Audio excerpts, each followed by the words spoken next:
on Be Better, we are exploring adventure and adrenaline.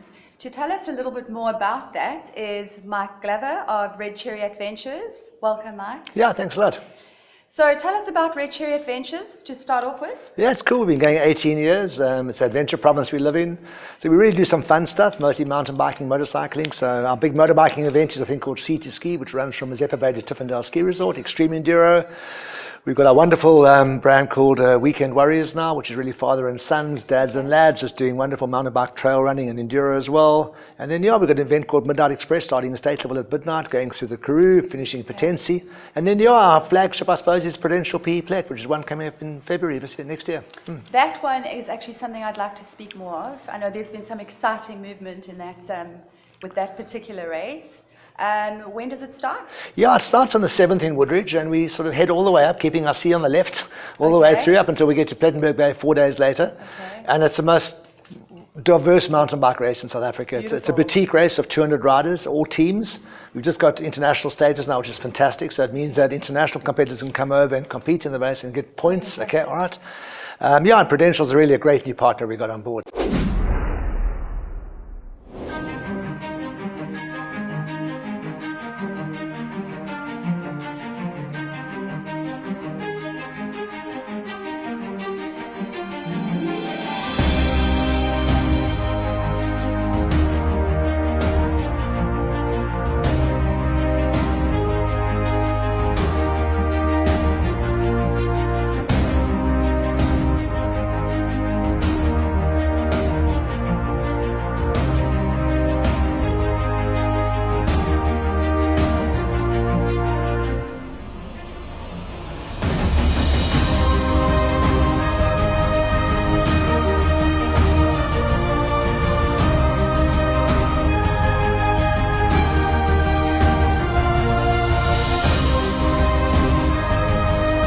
All the way from the bike parks of the Woodridge and Three Rivers trails into the Gamtoos area of all the orange orchards, into the Churchill Dam, into the sand parks, to Otters Trail, down the tar road of Old Blowkrantz Pass, into Nature's Valley finish. It's absolutely incredible. Yeah. Breathtaking views, right? Unbelievable. It just blows people away. Yeah.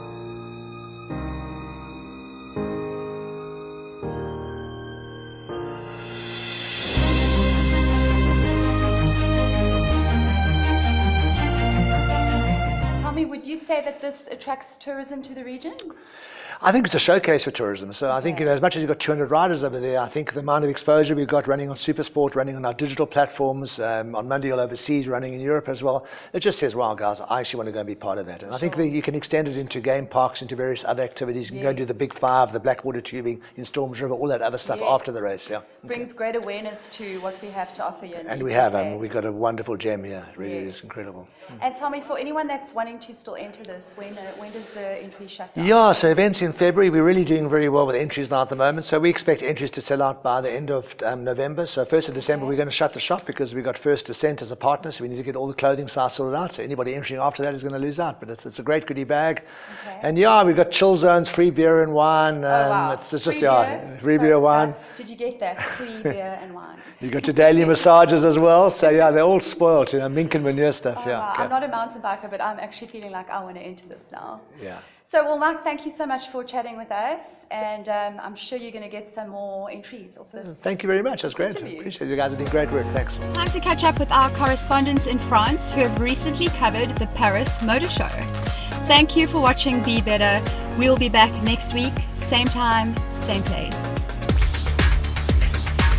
So today in Paris, we are here with 4 world premiere on our booth.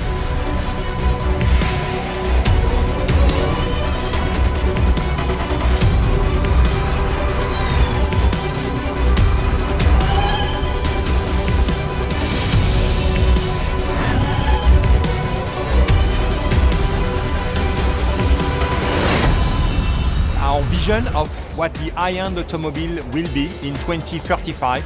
This is a dream car, the S6 E-Tense that you can discover here on our booth. And of course, we come with our DS19 Formula E car, which is the new car for the season. The design language of DS, we always have a very good proportion. When you are looking at the DS3 Crossback, our last baby, the proportions are just perfect. When you are looking the interior, the level of the quality, for example, of the leather are the best available on the market. The sense of details inspired by the world of the watches. You have the headlamp of DS7 Crossback, designed like a jewel. It's a full LED technology, but with this jewel inspiration. We're standing here on the opening day of the Paris Motor Show, which will be really an important event for us because it's amazing how you can see how we're bridging our past and our tradition with actually embracing the future. Well, at the Paris Auto Mondial, we're celebrating 3 really exciting anniversaries. It's 70 years of Land Rover. It is 50 years of the marvelous Jaguar XJ. And thirdly, truly importantly, we're also marking 10 years of ownership of Tata Group. The F-Pace SVR is going to perform terrifically. It probably is one of the fastest and most drivable SUVs in the world, bar none. And I think it's going to be hugely successful. People are going to love it from a driving point of view. And of course, it's got all the practicality of an SUV as well, just thrown in. The I-Pace is an amazing car to drive, and yet it is arguably the most advanced BEV we currently have in the market. And the same holds true for Land Rover. The new Range Rover PHEVs are really up there with the very best when it comes to low emissions combined with a very passionate car, a car that is enjoyable to drive. And we have a beautiful example of our more than 60-year-long tradition of cooperating with the Red Cross. And we have one of the most advanced command center mobile rescue vehicle that we have co-engineered together with the Red Cross. Today we're here to show our Level 4 prototype vehicle off to some of the Invictus Games competitors to see and get their initial reaction to a Level 4 autonomous vehicle. Driverless autonomous cars is just a really exciting technology. As a visually impaired person, I lost the ability to drive when I lost my sight. Having both my arms significantly disabled, being unable to drive wherever I wanted, do whatever I wanted, was one of the biggest factors which stopped me being independent. So being able to get back in a car that was adapted to me unlocked the world again. If I can drive again with the help of a piece of technology, it's going to be a real step forward for me as a visually impaired person.